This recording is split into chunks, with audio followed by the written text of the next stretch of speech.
Nah, kali ini kita bahas ya soal Wahyu 12 yang berbicara mengenai tanda besar di langit. Nah, sayangnya banyak guru-guru palsu atau nabi-nabi palsu ini membahas soal Wahyu 12 ini jelimet kemana-mana, bikin rumit dan lain-lain ya. Yang penting itu apa? Keep it simple. Gak serumit itu, asalkan kita bertujuan untuk menyampaikan kebenaran. Ya. Nah, supaya kita punya pemahaman dasar dulu, jangan kita langsung masuk ke Wahyu 12, tapi kita bahas dulu dari awal penciptaan mengenai benda-benda langit dulu. Ya. Kita masuk ke kitab Kejadian 1 ayat 14. Saya bacakan.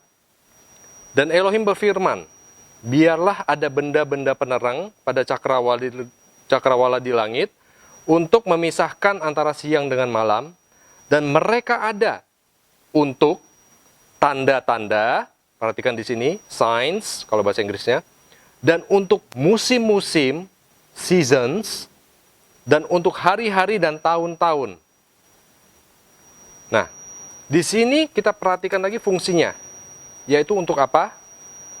Benda penerang, satu. Kedua, memisahkan antara siang dengan malam.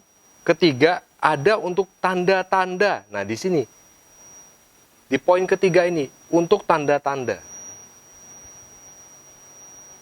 Hal ini akan berkaitan kalau kita baca isi Wahyu 12.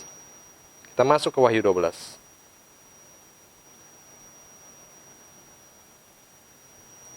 Di Wahyu 12, saya bacakan. Dan terlihatlah suatu tanda besar di langit. Ini sudah jelas, literal sekali, tidak ada perumpamaan di sini, jelas kata-katanya, tanda besar di langit. Seorang wanita dengan berselubungkan matahari dan bulan di bawah kakinya, dan mahkota 12 bintang pada kepalanya. Dan ketika mengandung dalam rahimnya, dia berteriak karena menderita sakit bersalin dan karena tersiksa pada saat melahirkan. Oke, kita stop sampai situ dulu. Di sini saya jelaskan. Wanita yang dimaksud di sini adalah konstelasi atau rasi bintang Virgo, yang juga dikenal sebagai apa? Rasi bintang perempuan perawan, virgin, Virgo, dari situ ya. Nah, yang bermahkotakan, berselubungkan matahari dan bulan di bawah kakinya. Nah, kondisi ini, ya, syarat disebut di sini, berselubungkan matahari, bulan di bawah kakinya, dan mahkota 12 bintang, ini semua terpenuhi di tanggal 23 September 2017. Jadi pada tanggal 23 September 2017, kalau kita melihat ke langit, ya, ke konstelasi bintang Virgo, itu kita bisa melihat komposisi seperti yang digambarkan dalam Wahyu 12. Di situ. Nah, kenapa ini sifatnya benar-benar suatu yang spesial, ya? Kita harus tahu mengenai konsep rasi bintang dan juga planet. Rasi bintang itu posisi selalu tetap ya. Virgo, Leo, dan lain-lain rasi bintang itu selalu tetap, tidak pernah berubah. Yang selalu berubah, yang selalu punya pergerakan, itu yang namanya planet. Ya, salah satu yang saya gambarkan di sini ada Merkuri, ada Mars, ada Venus, dan juga ada Jupiter. Oke? Nah, Jupiter itu juga dikenal sebagai apa? Jupiter sebagai bintang raja.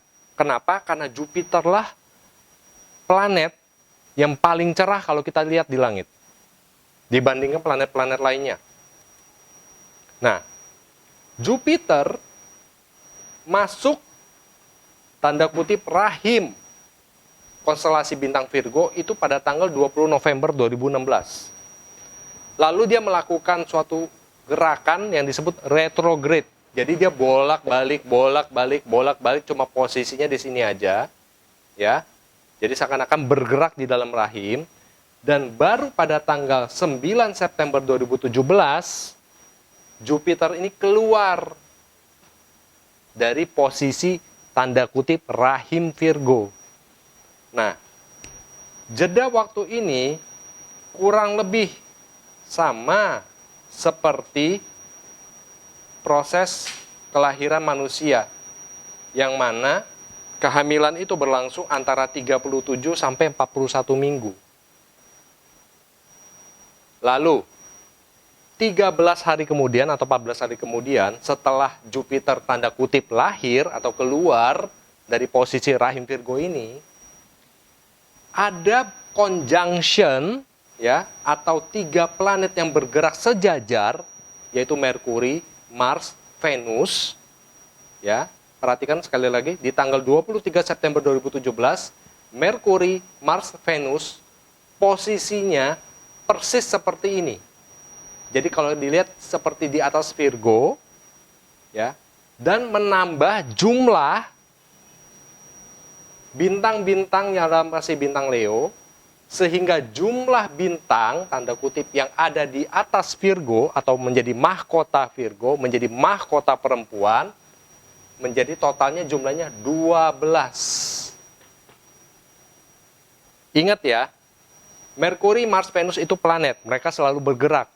Jadi hanya pada tanggal 23 September 2017 lah ketiga planet ini posisinya persis di atas Virgo dan bisa berdekatan dengan Leo, rasi bintang Leo. Jadi membentuk mahkota yang 12 bintang. Nah, itulah penggambaran dari Wahyu 12. Tapi kita pikir lagi, apa betul ini suatu tanda besar di langit? Maka kita harus melihat lagi bukti-bukti tambahan bahwa tanda-tanda di langit ini tidak hanya ada Wahyu 12 saja, tapi juga ada tanda-tanda lain di langit, ya, yang juga jaraknya tidak berjauhan dengan kejadian Wahyu 12 pada tanggal 23 September 2017. Oke, untuk itu kita masuk juga ke Yoel. Sebentar saya tampilkan di sini.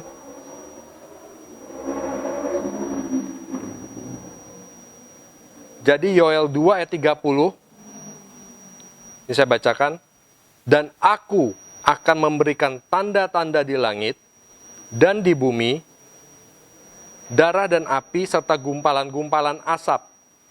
Matahari akan berubah menjadi gelap. Poin 1 di situ, matahari akan berubah menjadi gelap dan bulan menjadi darah sebelum datangnya hari Yahweh yang dahsyat dan menakjubkan. Perhatikan kata kunci di situ. Jadi Yoel berbicara tanda-tanda yang akan muncul sebelum akhir zaman, hari Yahweh,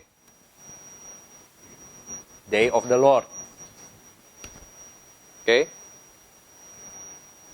Poin 1 tadi, matahari jadi gelap.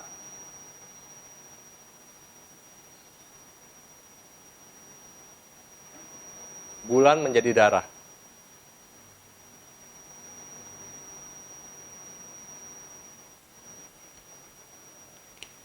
Kita tadi sudah bahas, Wahyu 12 adalah suatu tanda besar yang unik, yang tidak pernah terjadi, mau dipundurkan ribuan tahun ke belakang, atau dimajukan ribuan tahun ke depan.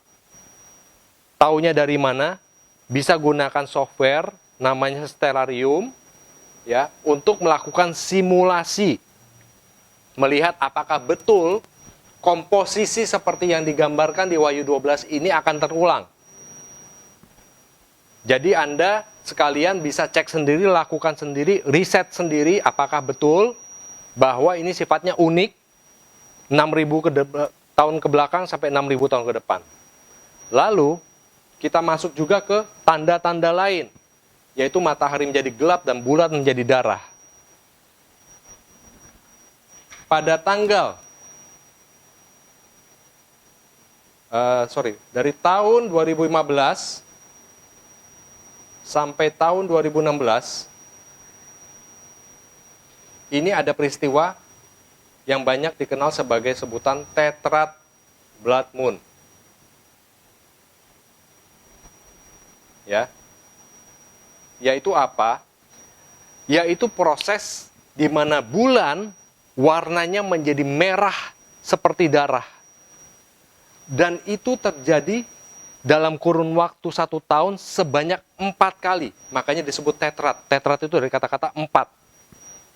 Ini terjadi dalam kurun waktu tahun 2015, tahun 2016. Oke? Lalu, matahari menjadi gelap. Kalau kalian juga googling, ya, bisa cek 20 Agustus 2017, itu terjadi gerhana matahari total yang melintasi benua Amerika. Dan itu juga sangat heboh di kaum astronomi semua, karena itu juga termasuk hal yang jarang terjadi. Jadi 2 hal ini, sebagaimana ada juga di Yoel 2 ayat 30 sampai 31, ya, yang berbicara mengenai apa? Day of the Lord. Ya, yang kita tahu ini akan datangnya kapan? Nanti setelah masa Antikris selesai. Wahyu 12 juga berbicara apa? Kalau dibaca lagi selanjutnya sampai ke ayat ke-6, ya, di situ ada perempuan tersebut akan dibawa, diselamatkan, disembunyikan selama berapa lama? 1260 hari atau 3,5 tahun. Oke. Sudah bisa mulai melihat korelasinya, hubungannya antara Day of the Lord di Yoel 2 ayat 30 sampai 31 yang ditandai dengan munculnya dahulu matahari menjadi gelap, bulan menjadi merah seperti darah, dengan Wahyu 12 di ayat ke-6 di mana perempuan bangsa Israel akan disembunyikan selama 3,5 tahun dari si naga tua atau setan atau antikris itu. Ya. Jadi di sini kita bisa melihat bahwa untuk membahas Wahyu 12, ya, kita juga harus menggunakan bantuan ayat-ayat lain yang saling mendukung. Berbicara mengenai apa? Mengenai akhir zaman.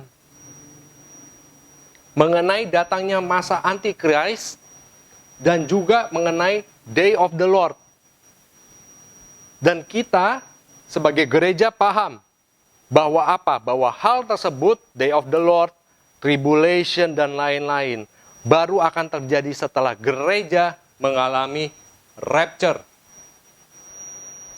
Oleh karena itu, saya mau ingatkan juga, waktunya sudah dekat, saatnya kita bertobat, supaya kita bisa ikut untuk bertemu, berjumpa dengan Tuhan Yesus yang akan menjemput kita di awan-awan permai, dan kita akan diloloskan dari segala macam kesusahan, murka Tuhan, dan kita tidak akan mengalami itu semua. Sebagaimana dikatakan oleh Rasul Paulus, dan kita akan pegang itu sebagai Injil, sebagai berita baik, bahwa itu harapan kita. Gereja akan lolos dari itu semua. Maranatha.